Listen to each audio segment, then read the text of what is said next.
ఇప్పుడే జీ5 app download చేయండి. చూడండి మీ ఫేవరెట్ టీవీ షోస్ ఎప్పుడైనా ఎక్కడైనా. గగన్ ఆఫీస్కి వెళ్ళిపోతాడు. తొందరగా వెళ్ళి వాడితో మాట్లాడాలి. ఏంటండి ఎప్పుడు పడితే అప్పుడు కాల్ చేస్తారు? నా పక్కన గగన్ ఉంటే. శారదా, పక్కన గగన్ ఉంటే నువ్వు ఫోన్ లిఫ్ట్ చేయవు కదా. ఈ మాత్రం కూడా బుర్ర వాడకపోతే ఎలా శారదా? మిమ్మల్ని కట్టుకున్న తర్వాతే కదండి అది పోయింది. సరే, జోక్స్ పక్కన పెడితే ఈ రోజు గగన్తో నక్షత్రం గురించి మాట్లాడడం మర్చిపోకు. మర్చిపోలేదండి. ముందు నేను భూమికి ఎందుకు ఉద్యోగం ఇచ్చాడో అడగమని పూరిని రెచ్చగొట్టి ఉంచాను. తర్వాత నేను నక్షత్ర టాపిక్ తీసుకొస్తాను. ముందు పండును గుర్తు చేసి తర్వాత రాయితో కొడతానన్నమాట. వెరీ గుడ్ శారదా, బాగానే గుర్తుపెట్టుకున్నావు. ఇంకా నీకేం చెప్పాల్సిన అవసరం లేదు. ఫాలో అయిపో. All the best. సరే సరే, వాడు ఆఫీస్కి బయలుదేరి ఉంటాడు. నేను వెళ్తాను. బాయ్.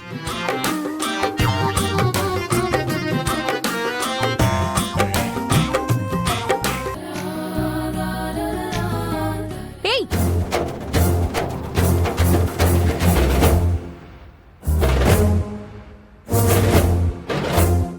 మీరేం చేస్తున్నారో మీకు తెలుస్తుందా? అయినా అది హక్ చేసుకుంటే మీరెందుకు సైలెంట్ గా ఉన్నారు? హొసేయ్, పిచ్చి పిచ్చిగా వాగేవంటే పళ్ళు రాలగొడతాను. అయినా ఇద్దరం రొమాన్స్ చేసుకునేటప్పుడు లోపలికి రాకూడదన్న మినిమం కామన్ సెన్స్ లేదా?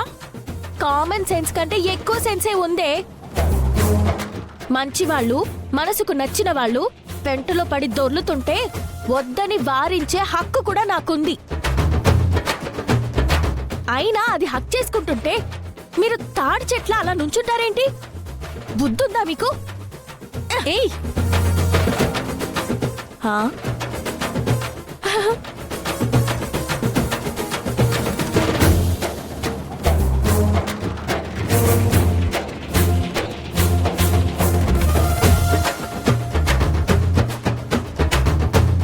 బొమ్మ.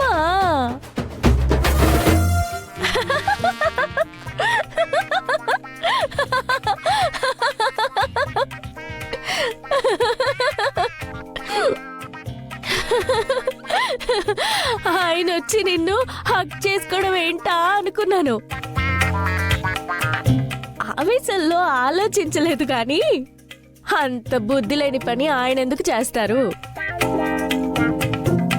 అయినా సరే, ఆయన బొమ్మనైనా సరే నువ్వు టచ్ చేయడానికి వీల్లేదు. ఈ ఫేస్ ఇక్కడ ఉండడానికి కూడా వీల్లేదు.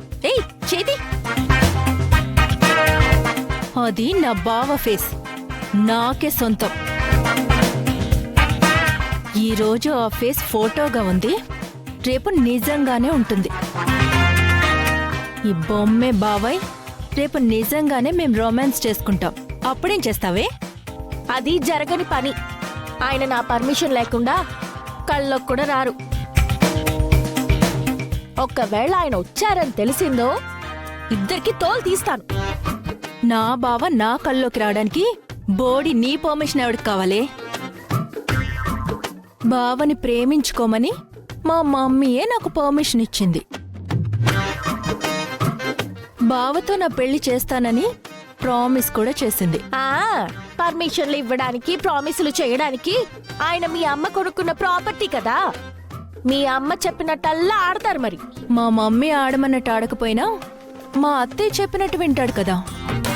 నన్ను అత్తయ్య పెళ్లి చేసుకోమంటే చేసుకుంటాడు కదా. శారదా ఆంటీ చెప్తుంది, ఈ ఉత్తమ జాతి పనికిరాని దాన్ని పెళ్లి చేసుకుని పాడైపో బాబు అని. ఓ, నీకు తెలీదు కదూ, బావతో నా పెళ్లికి నిన్నే శారదత్తి ఒప్పుకుంది.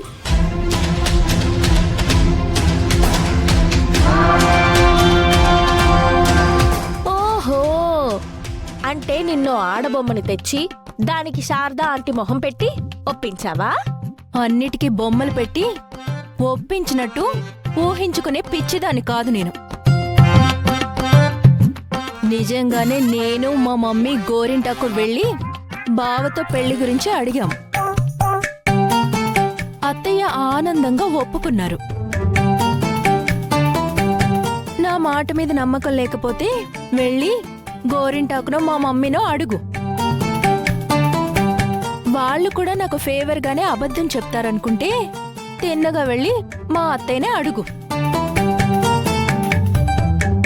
అవును, నక్షత్రని మా గగన్కిచ్చి పెళ్లి చేయడం మాకిష్టమే అని మా అత్తయ్యే చెప్తారు.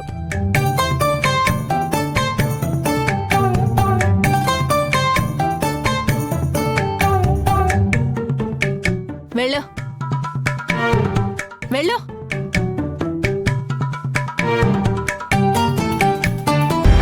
మీకేమైనా డౌట్స్ ఉంటే ఫోన్ చేయండి. అకౌంట్స్లో ఒక్క రూపాయి కూడా తేడా రాకూడదు. అర్థమవుతుందా? నేను చెప్- మావయ్య, ఒకసారి ఇలా రండి.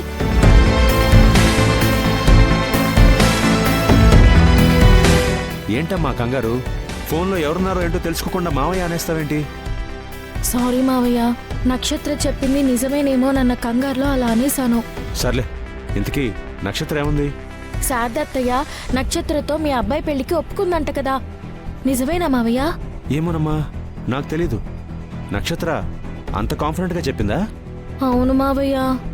అంత కాన్ఫిడెంట్గా నక్షత్ర చెప్తోందంటే శారద ఒప్పేసుకునే ఉంటుంది. అలా ఎలా ఒప్పుకుంటారు మావయ్య? నువ్వు వద్దనుకున్నావు కదమ్మా. నేను కాదనుకోలేదని మీకు కూడా తెలుసు కదా మావయ్య. నా ఒక్కడికి తెలిస్తే సరిపోదు కదమ్మా. అందరికీ తెలిసేంత వరకు నువ్వు వద్దనుకున్నావు. ఆ నక్షత్ర కావాలనుకుంది. ఎలాగైనా గగన్కి పెళ్ళైతే చాలని శారద ఎప్పటి నుంచో అనుకుంటోంది. అలాంటప్పుడు తన కొడుకు కోసం చచ్చిపోవడానికి కూడా వెనకాడని నక్షత్ర అయితే తప్పే ఉందని శారద ఒప్పేసుకుని ఉంటుంది. హా? అలా ఎలా ఒప్పుకుంటుంది మావయ్య? భూమి, నేను ఇంత వివరంగా చెప్పా కూడా నువ్వు మళ్ళీ అదే ప్రశ్న అడిగితే నేను మళ్ళీ అదే సమాధానం చెప్పాల్సి వస్తుంది. లాగ్ అవుతుంది. నీకు ఓకేనా?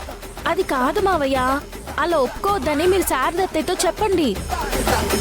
ఆ ఇంట్లో నేను చెప్తే చెల్లుబాటు అయ్యే రోజులు నేను ఈ ఇంట్లో అడుగుపెట్టిన క్షణమే పోయాయమ్మా. మరి ఇప్పుడు ఎలా మావయ్య? ఎలా అంటే నేనేం చెప్తానమ్మా. ఓ పంచే, గగన్ ఓ కళ అనుకుని మర్చిపో. ఎలాగో నక్షత్రకే గగన్కి పెళ్ళైపోతుంది కాబట్టి వాళ్ళు ఎక్కడున్నా పిల్లా పాపలతో సంతోషంగా ఉండాలని మనస్ఫూర్తిగా ఆశీర్వదించు. మావయ్య, అంతకు మించి మన ఇద్దరం చేయగలిగింది ఇంకేమీ లేదమ్మా. కుదరదు మావయ్య.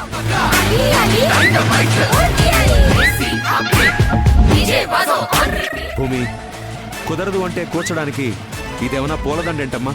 జీవితం. అనుకోని పరిస్థితులు ఎదురైనప్పుడు మనం అడ్జస్ట్ అయిపోవాలి. ఆహా, నేను అవ్వలేను. అవకేం చేస్తావు? ఆల్రెడీ దత్తత ఏర్పాట్లు జరిగిపోతున్నాయి. ఇంక నువ్వు వాడిని కలిసే అవకాశం లేదు. నువ్వు గగన్కి దూరం అయిపోయావు. ఆ నక్షత్ర దగ్గరైపోయింది. ఆ తర్వాత గగన్ నక్షత్ర ఇద్దరికి పెళ్లి కూడా అయిపోతుంది. మావయ్య, మీరేదో ధైర్యం చెప్తారు, ఆయనకి దగ్గర అయ్యే మార్గం చెప్తారు అనుకుంటే ఇలా భయపెడుతున్నారేంటి మావయ్య? భయపెట్టడం కాదమ్మా, జరగబోయేది చెప్తున్నాను. అలా జరగకూడదు మావయ్య. నాకు ఆయన కావాలి, నాన్న కూడా కావాలి. భూమి, అలా కుదరదని చెప్తున్నాను కదమ్మా. కాకపోతే ఈ దత్తత కార్యక్రమం ఏమైనా ఆగితే నువ్వు వాడిని కలిసే అవకాశం ఉంటుంది.